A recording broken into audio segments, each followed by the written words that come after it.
Hello everyone, today it's time for a new video and this time it will be about what's inside a streetlight. Before we start, I do not want to suggest opening the streetlight outside your house because it might be very dangerous, because whenever you open the door you might immediately get access to parts of the streetlight that actually have voltage on them, so you can potentially even kill yourself or in the best case electrocute yourself, which I can confirm it's not great. So stay away from opening those streetlights doors. I will show you everything in this video, and only open those doors whenever you're licensed to do so. So I have two different streetlights right here which I want to show you guys, and let's start with this one. So this is what it looks like from the inside. It differs pretty much in every country. As far as I'm aware, only Germany is kind of different of the same than here in the Netherlands. All the other countries are pretty much very different. I know that Germany uses the same fuse boxes, at least in some places. This one is an installation where you have two cables coming in from the ground.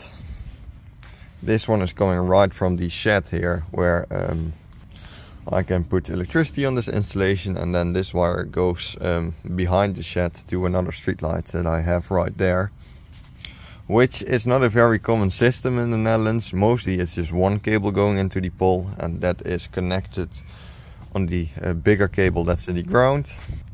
But in this case I decided to make it like this. So with the screwdriver you can actually open this, and whenever you do this you actually get access to the parts that have voltage on them, as you can see. Right here we have the fuse, which every streetlight here in the Netherlands at least is fused. So whenever a fixture breaks or gets water in it, only one pole will turn off, of course, because the fuse will pop. This is what the fuse looks like. It's smaller than the actual fuses you have in your home. It's only 6 amps, and you'll also have fuses here with 4 and even 2 amps, but this one is 6.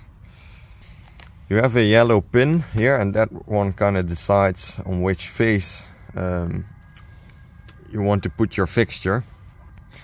So in the next case we'll go to soon, we'll have 2 phases coming in, and you'll even have places where you'll have a 3-phase installation. So you would think that's 400 volts coming in to the streetlight. And then with this pin you can decide on which phase you want the fixture to be. In this case we'll have a separate block where I grounded the pole itself. Since this one is coated green, this won't have that much effect to ground it on a plate, because with the paint it won't let electricity go through as well. That's why there's this little screw right here that this wire is connected to, which is actually connected directly to the blank part of the pole. So whenever electricity gets on the pole, the brake will go out and will be safe. And because it's grounded this well, it's, as you can see, it's double grounded kinda basically. I don't really have to ground the fixture. Of course it's the safest to do so, but likely when there's a fault inside of the fixture, the fuse will still pop and turn the entire installation off. And this pole right here actually has 2 phases coming in, which is the most common thing in the Netherlands.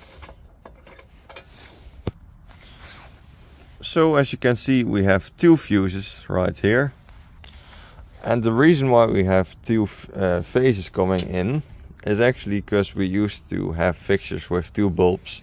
As I mean, if you watch our channel regularly you will probably come across a fixture that has 2 bulbs in it, and that's basically the old dimming system we used to have, where after 11 the brown wire would normally turn off, would not have any voltage on it anymore, and one of the 2 bulbs would turn off to save money, and then in the morning the wire would get voltage on it again, and then you'll have 2 bulbs burning.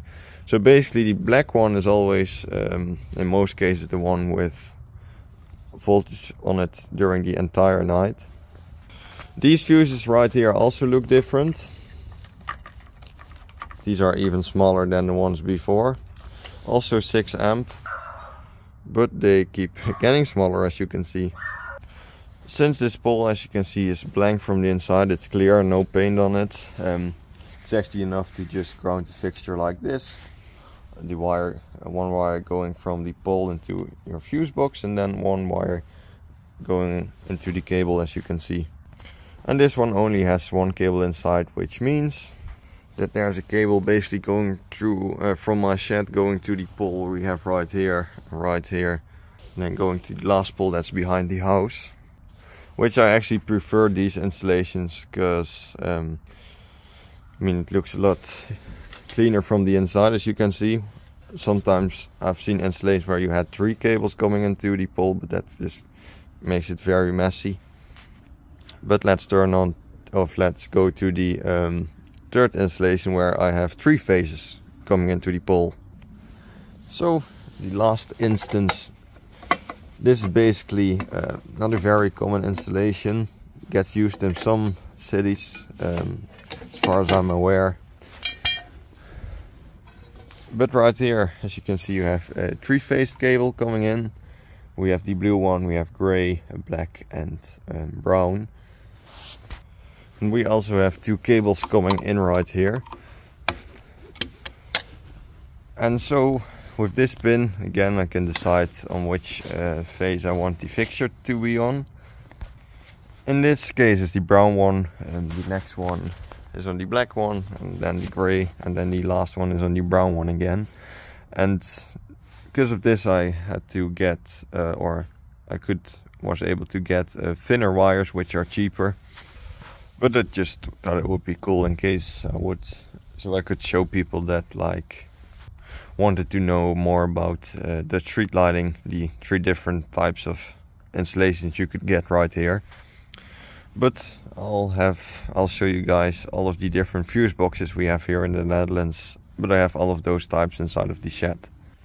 So yeah, I have them all right here. This is a very old one, as you can see. You still have open parts with electricity.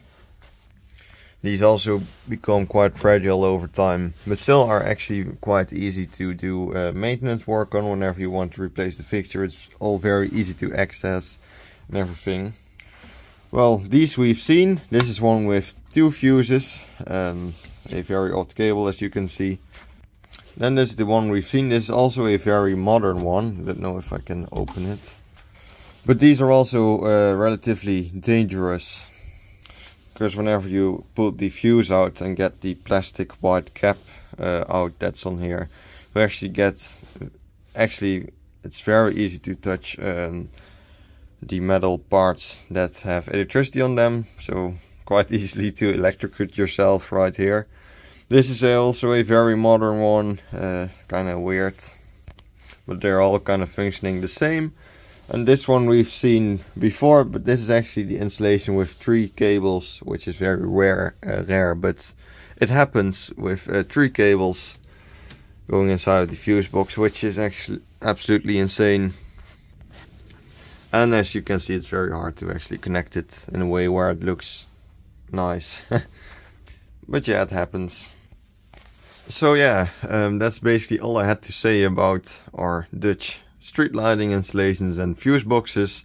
In case you're curious what's inside the actual head, or what we call a fixture of a street light, I'll have a video on that. I'll put the link in the description.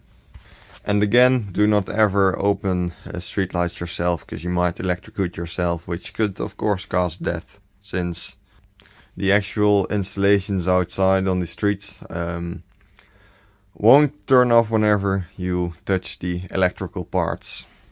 So it's very, very dangerous to actually open them, especially when you don't know that much about them. You even have to get a license to actually work on those fuse boxes. But yeah, thanks a lot for watching, have a nice day, and see you in the next video.